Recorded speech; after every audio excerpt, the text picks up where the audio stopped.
Hi, I'm Sports Information Specialist Tim McKinney. Great to have you with us here on the Triton College YouTube channel. As you may have recently heard, the Trojans have hired a brand new head men's basketball coach. John Clancy becomes the 8th head men's basketball coach in program history. He was hired in July to replace Steve Christensen after his 17-year run as head coach. And we have Coach Clancy joining us today to talk about what's ahead for the Trojans men's basketball program. Coach, great to have you with us. Thanks for having me. It feels good to be home on multiple fronts, being from the area and then also spending a year here. I know how special this place is, and I know the bar's set really high. Coach Steve Christensen built an unbelievable program here, and we're not trying to revamp what's happened. All we're trying to do is enhance what the program has already been doing. So really excited for the challenges. You just were hired within the last few weeks. A lot has happened. A lot of wheels have been in motion. Talk about a little bit of the transition so far.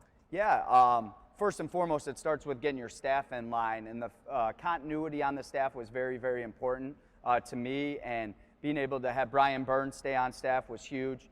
He's going to be bumped up to associate head coach, and then two familiar faces, Matt Johnson, who played here and also won a state championship at Stevenson High School, will be helping out with our strength and conditioning, some of our defensive stuff. And then Edmund Pryor, EP, who everybody knows in the city, runs Chicago Pro-Ams, tied to some NBA players, former head coach at Wilbur Wright Junior College, will also be helping us out. We might make one more addition to our staff, but getting our staff in place was paramount for me, and I think we have one of the best staffs in junior college.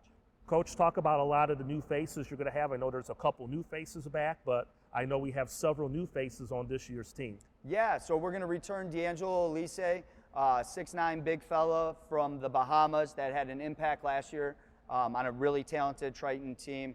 He's garnering interest from a lot of mid-major programs, had a really good showing in the JUCO Top 100.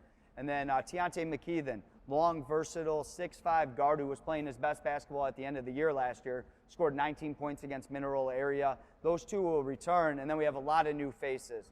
First, we have local product, Kamari Wilson, 6-foot point guard who played at Carmel Catholic and then finally graduated from North Chicago High School.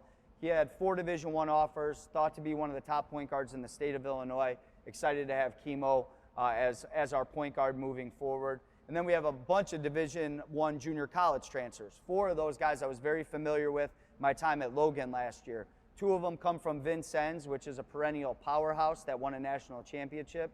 That would be 6'5" Christian Wells, who resides in Indianapolis, Indiana. His dad, Bonzi Wells, played in the NBA for a long time. Christian is a great leader, lefty guard, kind of JUCO Draymond Green. And then the other we have is another lefty, 6'3", Brandon Muntu, who was invited to the JUCO Top 100, who's a guard that's strong, tough, can make shots and put it on the floor.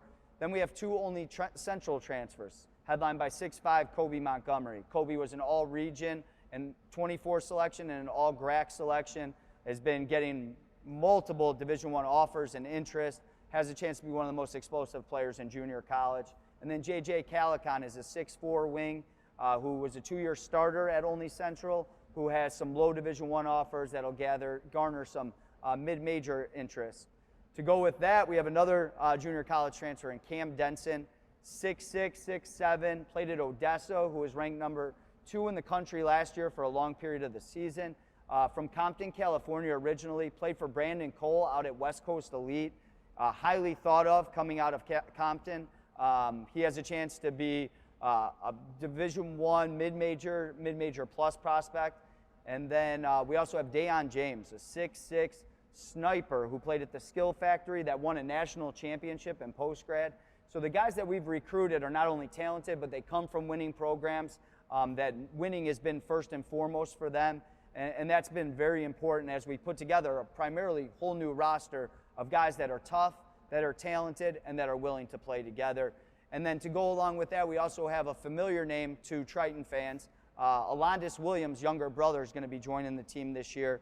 Brion did not have a season in Milwaukee this past year because of COVID, but he's built like his brother, he jumps like his brother, and we pray that he develops like his brother. So we are thrilled about our recruiting class. My staff has done an unbelievable job putting together what I think is one of the top recruiting classes in the country, and it's going to put us in position to be one of the top programs in America. So very excited about our returners and our new faces that'll be joining the program.